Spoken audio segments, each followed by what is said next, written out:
Parliament ആക്രമണത്തിന് പിന്നിൽ മലയാളികൾ എന്ന ഞെട്ടിക്കുന്ന വിവരങ്ങൾ പുറത്തുവരികയാണ്. വളരെ എക്സ്ക്ലൂസീവായ വിവരങ്ങളാണ് ദില്ലിയിൽ നിന്നും വരുന്നത്. പാർലമെന്റ് ആക്രമിച്ച പ്രതികൾക്കൊപ്പം ചേർന്ന് പാർലമെന്റ് ആക്രമിക്കാനുള്ള പദ്ധതി തയ്യാറാക്കിയ സംഘത്തിൽ ഒരു മലയാളി സ്ത്രീയും യുവാവിനെയും തിരിച്ചറിഞ്ഞിട്ടുണ്ട്.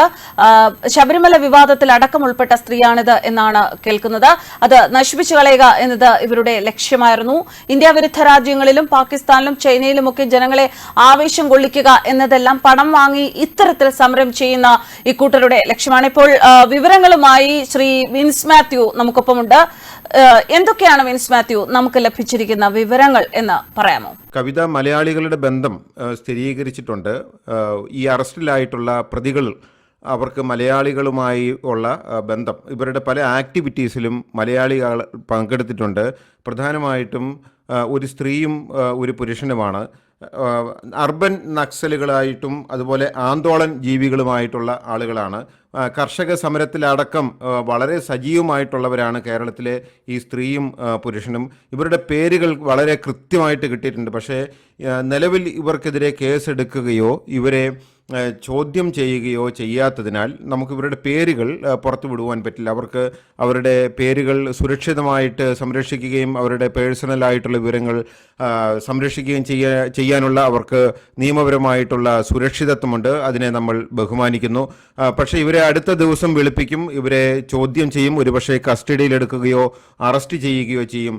ഇതിൽ ഒരു സ്ത്രീ ശബരിമലയിലെ ചില വിവാദങ്ങളൊക്കെ ആയിട്ട് ബന്ധപ്പെട്ട വളരെ സജീവമായിട്ടുള്ള ഒരു ലേഡിയാണ്.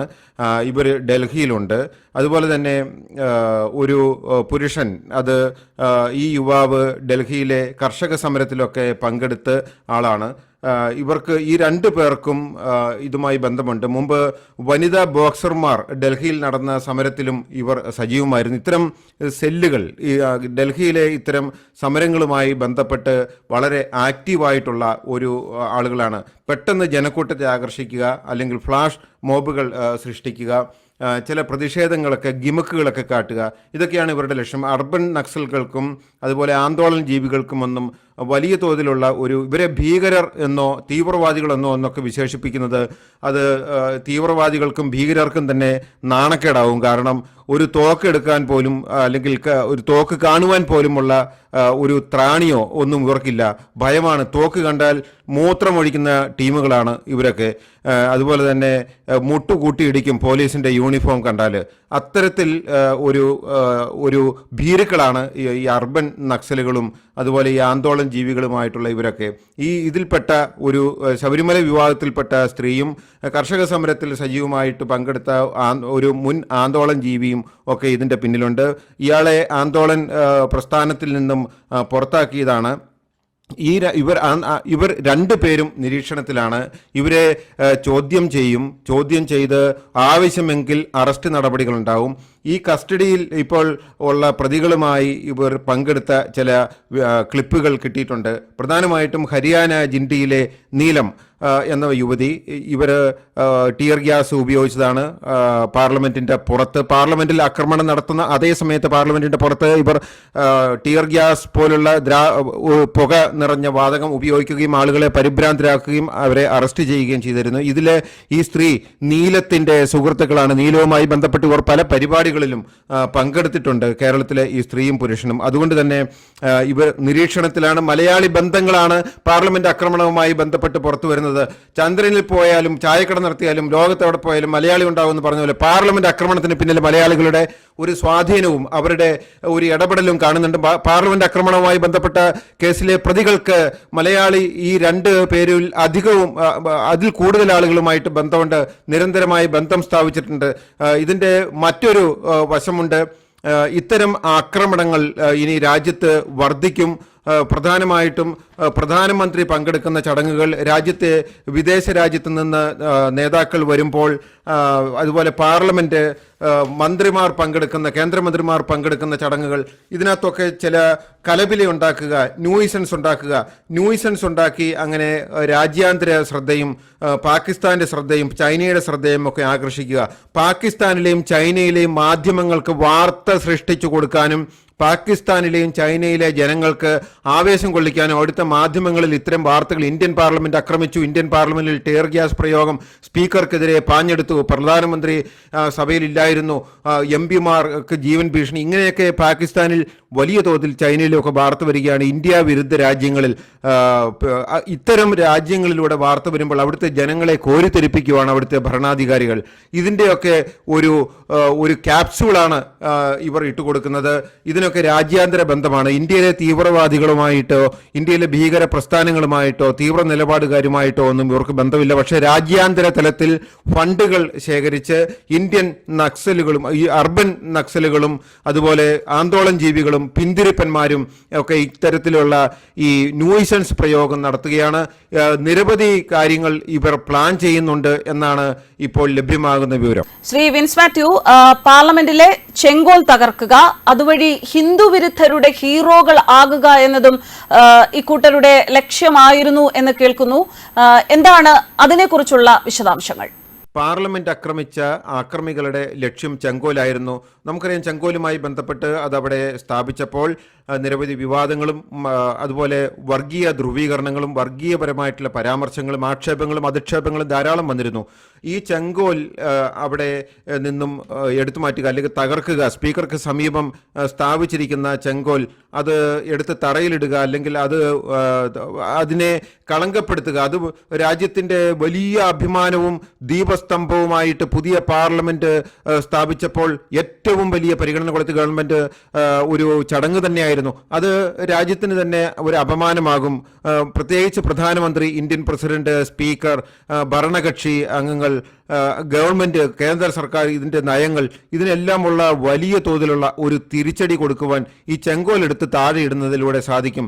പ്രധാനമായിട്ടും അത് ഒരു ഹൈന്ദവീയതയ്ക്കെതിരായിട്ടുള്ള അക്രമമായിട്ട് വിദേശ രാജ്യങ്ങളിലും മുമ്പ് പറഞ്ഞതുപോലെ ഇസ്ലാമിക തീവ്ര രാജ്യങ്ങളിലുമൊക്കെ വ്യാഖ്യാനിക്കപ്പെടും. ചൈനയിൽ വലിയ വാർത്താ പ്രാധാന്യം നേടും. ചൈനയിലെയും പാകിസ്ഥാനിലെയും ഒക്കെ ആളുകളെ കോരിത്തെരിപ്പിക്കും ഇത്തരം വാർത്തകൾ. ചെങ്കോലെടുത്ത് താഴെയിട്ടു എന്നറിഞ്ഞാൽ മാത്രമല്ല, ഇന്ത്യയിൽ തന്നെ വലിയ തോതിലുള്ള കയ്യടികളും ആരവങ്ങളും ഒക്കെ ഉണ്ടാകും. പ്രതിഷേധിക്കാനും ചോദിക്കാനും പറയാനും ഒക്കെ ആളുണ്ട് എന്ന രീതിയിൽ ഇന്ത്യയിലെ കുറേ മാധ്യമങ്ങളും പ്രതിപക്ഷ നിരയിലുള്ള ആളുകളുമൊക്കെ വലിയ തോതിലുള്ള കയ്യടികളും ആരവങ്ങളും ഒക്കെ മുഴക്കും. പക്ഷേ ചെങ്കോലിനടുത്തെത്തുവാൻ ഇവർക്ക് സാധിച്ചില്ല. ഇവരുടെ കണക്ക് കൂട്ടൽ തെറ്റിയത് സുരക്ഷാ സേന ഞങ്ങളെ തടയും എന്നുള്ളതായിരുന്നു. പക്ഷേ തടഞ്ഞത് സുരക്ഷാ സേനയല്ല. അവർക്ക് മുമ്പേ പാർലമെന്റിലെ പ്രതിപക്ഷ MP-മാരായിട്ടുള്ള BSPയുടെയും കോൺഗ്രസിൻ്റെയും ആളുകൾ മുമ്പിൽ നിന്ന് തന്നെ അവരെ തടഞ്ഞു.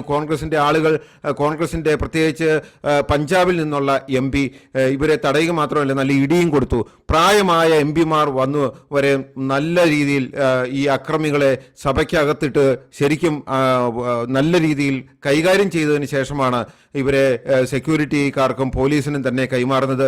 MP-മാരുടെ ഭാഗത്ത് നിന്ന് ഇത്തരമുള്ള ഒരു പ്രതികരണം അവർ ഒരിക്കലും പ്രതീക്ഷിച്ചില്ല. എന്താണെങ്കിലും പാർലമെന്റ് ആക്രമണത്തിന് പിന്നിൽ ലക്ഷ്യങ്ങളുണ്ടായിരുന്നു. ഗവൺമെന്റും ഇന്റലിജൻസ് വിഭാഗവും പറയുന്നത് ഇത്തരത്തിലുള്ള അർബൻ നക്സലുകളും ആന്തോളൻ ജീവികളും ഇത്തരത്തിലുള്ള ഗ്രൂപ്പുകളും ഒക്കെ പ്രവർത്തിക്കുന്നത് ഇന്ത്യക്ക് പുറത്തുനിന്നുള്ള വലിയ തോതിലുള്ള ഫണ്ട് വാങ്ങിയിട്ടാണ്.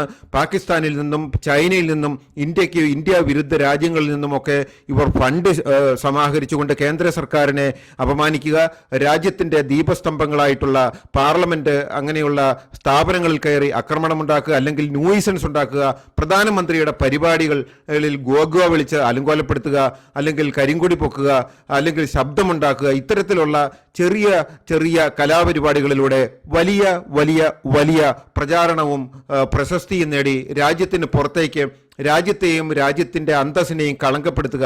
ഇതിനു വേണ്ടിയിട്ടുള്ള ഫണ്ട് ഇവർക്ക് ലഭിക്കുന്നത് ഇന്ത്യ വിരുദ്ധ രാജ്യങ്ങളും ഇന്ത്യ വിരുദ്ധ ബ്രേക്ക് ഇന്ത്യ എന്നുള്ള പ്രസ്ഥാനത്തിൽ നിന്നുമാണ്. ബ്രേക്ക് ഇന്ത്യ അത് വളരെ തോതിൽ ഇന്ത്യയിൽ പല ഘട്ടങ്ങളായിട്ട് അർബൻ നക്സലുകൾക്കിടയിലും ആന്തോളൻ ജീവികൾക്കിടയിലും ഇന്ത്യ വിരുദ്ധ ശക്തികൾക്കിടയിലുമൊക്കെ വ്യാപിക്കുകയാണ്. ഇതിൻ്റെ പിന്നിൽ തീവ്രവാദികളെ ഭീകര പ്രസ്ഥാനങ്ങളുമല്ല, മറിച്ച് ഇന്ത്യ വിരുദ്ധ ശക്തികളാണ്.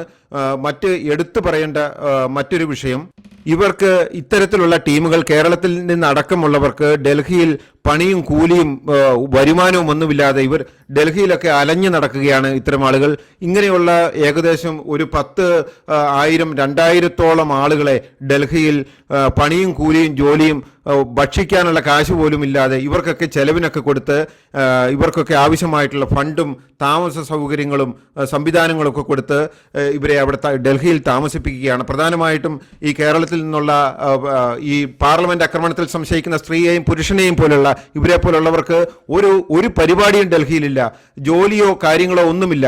പക്ഷേ അവർ വളരെ സുഭിക്ഷമായിട്ട് താമസിക്കുന്നു. ഇവർക്ക് ഫണ്ട് മറ്റ് പല കേന്ദ്രങ്ങളിൽ നിന്ന് കിട്ടുന്നുണ്ട്. ഡൽഹിയിൽ ഇത്തരത്തിൽ അലഞ്ഞു തിരിഞ്ഞ് നടന്നാൽ പോലും ഫണ്ടാണ് ഇവർക്ക് കിട്ടുന്നത്, പണമാണ് കിട്ടുന്നത്. ആവശ്യം വരുമ്പോൾ സംഘടിക്കുക, ആവശ്യമുള്ള നിർദ്ദേശങ്ങൾ നടപ്പാക്കുക, പിന്നെ കേന്ദ്ര ഗവൺമെന്റിനെതിരായിട്ടുള്ള ചില ചലനങ്ങൾ നടത്തുക. അത്തരം രീതിയിൽ വാർത്തകൾ, ഇന്ത്യ വിരുദ്ധ രാജ്യങ്ങളിൽ വാർത്തകൾക്കുള്ള ഒരു സ്കോപ്പ് അല്ലെങ്കിൽ വസ്തുതകൾ ഡൽഹിയിൽ നിന്ന് സമാഹരിച്ചു കൊടുക്കുക. അതിൻ്റെ ചാവേറുകളും അല്ലെങ്കിൽ അതിൻ്റെ സൂത്രധാരന്മാരുമായിട്ട് പ്രവർത്തിക്കുകയാണ് ഇത്തരക്കാർ. ന്യൂസ് ഡെസ്ക് കർമ്മ ന്യൂസ്.